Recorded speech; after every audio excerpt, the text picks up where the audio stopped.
ہمیں خطے کی سیاست میں اس کے اچھے نتائج حاصل کرنے کی اسٹریٹجی بنانی ہوگی، سوچ سمجھ کر بنانی ہوگی۔ ہمیں خطے میں ایران کو اعتماد میں لینا ہوگا۔ ہم ایران کے ساتھ کھڑے ہیں اور پاکستان کو کھل کر کھڑا ہو جانا چاہیے۔ یہود ہنود یہ ایک ہیں، وہ ایک دوسرے کے اتحادی ہیں۔ اگر لبنان پر وہ حملہ کر چکا ہے، اگر وہ شام پر حملے کر چکا ہے، پرانے قبضے ایک طرف، حال ہی میں جو اس نے شام کی دفاعی قوت کو تباہ کیا ہے، عراق پہ جو کچھ گزری ہے وہ آپ کے سامنے ہے، اس کے بعد ایران، اس کے بعد اب پاکستان۔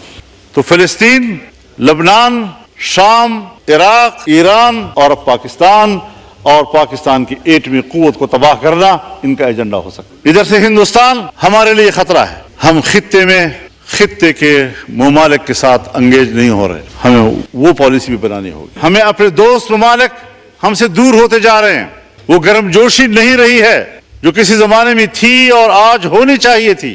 جناب اسپیکر، ہمیں اس پہلو کو بھی مد نظر رکھنا چاہیے کہ آج پھر ایک دفعہ ہم بارود اور میزائل اور بمباریوں کے نشانے پہ ہم نے بہت خون دے دیا ہے، ہماری قوم بہت قربانیاں دے چکی ہیں، ہمیں فوج کی قربانیوں کا احترام ہے، لیکن قوم نے جو قربانیاں دی ہیں، نہت تھی قوم نے کہ ہم ان کا دفاع نہیں کر سکتے، ہمارے پاس صلاحیت و استعداد ہی نہیں ہے۔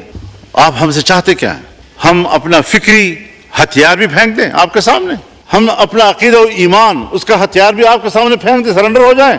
میں اعلان کرتا ہوں کہ اگر ریاست کے ذمہ داروں کو، حکمرانوں کو اس قسم کے ایجنڈا قبول و منظور ہے تو پھر آپ کی اس سوچ کے خلاف میں اعلان جنگ کرتا ہوں۔ اور ابھی تک میرے مسلمان بھائی کا خون پی پی کر صہیونی درندوں کا پیاس نہیں بجھ رہا، مسلسل بمباریاں جاری ہیں۔ جہاں پر صہیونی مرتا ہے، جہاں پر مودی مرتا ہے، اس سے تو ان کو تکلیف ہو رہی ہے، لیکن اگر ایک غریب مسلمان، غیر مسلح مسلمان، چھوٹے چھوٹے بچے، خواتین، بوڑھے بزرگ، ان کا خون بہہ رہا ہے، پورا شہر ملبے کا ڈھیر بن گیا ہے، اس کا کسی کو احساس نہیں ہے۔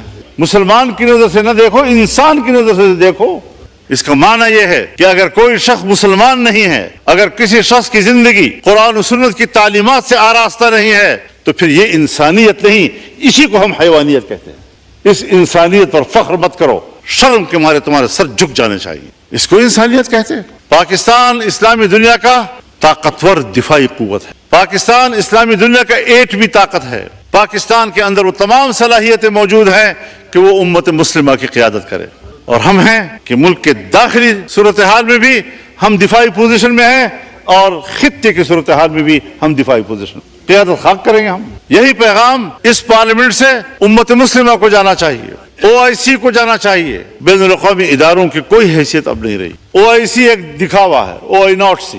سلامتی کونسل 5 بڑے ممالک، ترقی یافتہ ممالک کی منوپلی ہے، پورا اقوام متحدہ اور جنرل اسمبلی امریکہ کی لونڈی ہے۔ جب وہ چاہیں ہماری سیاست پر بھی قبضہ کر لیں، ہم سے قانون سازی کا حق بھی چھین لیں، ہم ان کے دباؤ پر قانون سازیاں کرتے رہیں، معیشت ان کی خواہشات کے تابع کریں، کب ایک طاقتور ملک کی حیثیت اختیار کریں گے ہم؟ ایران اگر اسرائیل کو جواب دے رہا ہے تو ایران کے ہاتھ روکے جاتے ہیں، اگر پاکستان انڈیا کو جواب دیتا ہے تو پاکستان کے ہاتھ روکے جاتے ہیں، لیکن اگر وہ مسلمانوں کا قتل عام کر رہا ہے تو ان کو کھلی چھٹی دی جاتی ہے۔ ہندوستان کے مسلمان کا قتل عام ہوا اسی مودی کے ہاتھوں، یہ مسلم دشمن۔ جب آپ بنگال میں لڑ رہے تھے تو قوم آپ کے ساتھ نہیں تھی، تو نتیجہ کیا نکلا؟ آج آپ لڑے اور قوم آپ کے ساتھ تھی تو نتائج کیا سامنے آئے؟ اگر ہماری دفاعی قوت اپنی آئینی اور پیشہ ورانہ ذمہ داریوں کو پورا کرتی ہے اور خود کو وہاں تک محدود رکھتی ہے، قوم کل بھی ان کے ساتھ کھڑی تھی، قوم آج بھی اس کے ساتھ کھڑی ہو۔ لیکن سوالات دو ہیں، کیا ہماری اسٹیبلشمنٹ اپنی ذمہ داریوں تک محدود ہے؟ کیا دفاع کے علاوہ ملک کی سیاست کو وہ کنٹرول نہیں کر رہے؟ کیا ہماری پارلیمنٹ کو وہ کنٹرول نہیں کر رہے؟ اگر وہ نہ چاہیں، پارلیمنٹ کے سپریم ہونے کے باوجود میری تقریر باہر نہیں جا سکتی، گیلری میں بیٹھے ہوئے صحافی جو آپ کے اسی اسکرین کو دیکھ کر اس سے خبریں لیتے ہیں وہ بند کر دی جاتی ہے، تو پھر آپ بتائیں کہ یہ پارلیمنٹ اور یہ حکومت کیسے ساورن ہے؟ دوسرا سوال یہ پیدا ہوتا ہے کہ اگر ہم 3 یا 4 گھنٹوں میں ہندوستان کی طاقت کو اور اس کے غرور کو خاک میں ملا سکتے ہیں تو 40 سال سے ملک کے اندر ہم عسکریت پسندی کے خلاف لڑ رہے ہیں، اس کے خلاف ہمیں کامیابی کیوں نہیں مل رہی ہے؟ بد امنی، عسکریت پسندی، دہشت گردی، جو بھی آپ اس کو نام دیں، آج ہم اسے ایک سیاسی ٹول کے طور پر استعمال کرتے ہیں، آج ہم اسے ایک سیاسی ہتھیار کے طور پر استعمال کر رہے ہیں۔ میں آپ کو بتانا چاہتا ہوں کہ ہمارے 2 صوبوں میں حکومتی رٹ موجود نہیں ہے۔ یہ اعادہ کر رہا ہوں، یہ نہیں کہ پہلی مرتبہ کہہ رہا ہوں۔ اگر 2 صوبوں کے اندر حکومتی رٹ ہی موجود نہیں ہے تو ہم کس چیز کے شادیانے بجا رہے ہیں؟ ہم اپنے ملک میں بھی محفوظ نہیں ہیں اور دنیائے اسلام بھی محفوظ نہیں ہے۔ ان تمام تر حالات میں ہماری قانون سازیاں اپنے ڈرافٹ کے اندر چیخ چیخ کر خود بتلاتی ہیں کہ اس قانون کے پیچھے کس کا پریشر ہے۔ آپ ہمیں اس ڈرافٹ کے پیچھے خود بتا رہے ہوتے ہیں کہ IMF کا پریشر ہے، آپ خود ہمیں بتا رہے ہوتے ہیں کہ FATF کا دباؤ ہے، آپ ہمیں بتا رہے ہوتے ہیں کہ ہم یہ قانون سازی اقوام متحدہ کے دباؤ پہ کر رہے ہیں، ان کی خواہش اور ترغیب پہ کر رہے ہیں۔ ہماری ساورنٹی کدھر گئی؟ ہم ایک آزاد ملک کی حیثیت سے ہر سال 14 اگست کو یوم آزادی مناتے ہیں، ہم اس دعوے کے ساتھ کہ ہم ایک آزاد ملک ہیں، ایک آزاد قوم ہیں، لیکن بین الاقوامی سیاسی ادارے، انسانی حقوق کے ادارے جہاں بیٹھے ہوئے ہیں، آج ہمارے جیسے ترقی پذیر ممالک یا پسماندہ ممالک وہ بین الاقوامی اداروں کے قراردادوں، ان کے پاس کیے ہوئے قوانین وہ ہمارے ہاں مؤثر ہیں اور ہمارا اپنا آئین اور قانون غیر مؤثر اور معطل ہو جاتا ہے۔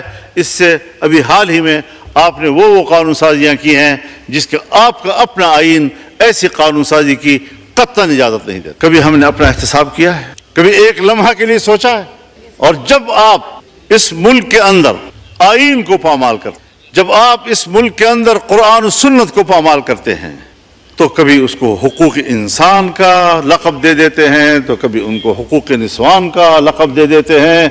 میں حیران اس بات پر ہوں کہ اسی ایوان کے اندر ہم نے وہ قانون سازی بھی دیکھی، ہم نے ہی اس کا دفاع کیا، لیکن وہ قانون پاس ہو گیا تھا کہ حد زنا، اس میں زنا بالجبر اور زنا بالرضا کے درمیان فرق کیا گیا، اور زنا بالرضا کے حوالے سے قوانین معطل کر دیے گئے، تبدیل کر دیے گئے، آئینی ترمیم تک کی گئی اور سہولتیں مہیا کی گئی۔ لیکن آج ہم 18 سال کی عمر کو نکاح کے لیے پابند کر کے اس پر سزائیں دے رہے ہیں، دولہا دلہن کو بھی سزا، ان کے والدین کو بھی سزا، اس نکاح خان کو بھی سزا۔ یہ کس قانون کے تحت اس قسم کی سزائیں آپ نافذ کر رہے ہیں، جبکہ اسلامی نظریاتی کونسل اس کو مسترد کر رہا ہے، تمام علماء کرام اس کو مسترد کر رہے ہیں، جو قرآن و سنت کے حوالے سے اتھارٹی تصور کیے جاتے ہیں وہ اس کو مسترد کر رہے ہیں۔ خلاصہ کلام یہ جناب اسپیکر، مسئلے کی نزاکت کو دیکھیں، اس پہلو پہ نظر ڈالیں کہ ہم جائز نکاح کے لیے تو مشکلات پیدا کر رہے ہیں اور زنا بالرضا کے لیے سہولتیں پیدا کر رہے ہیں۔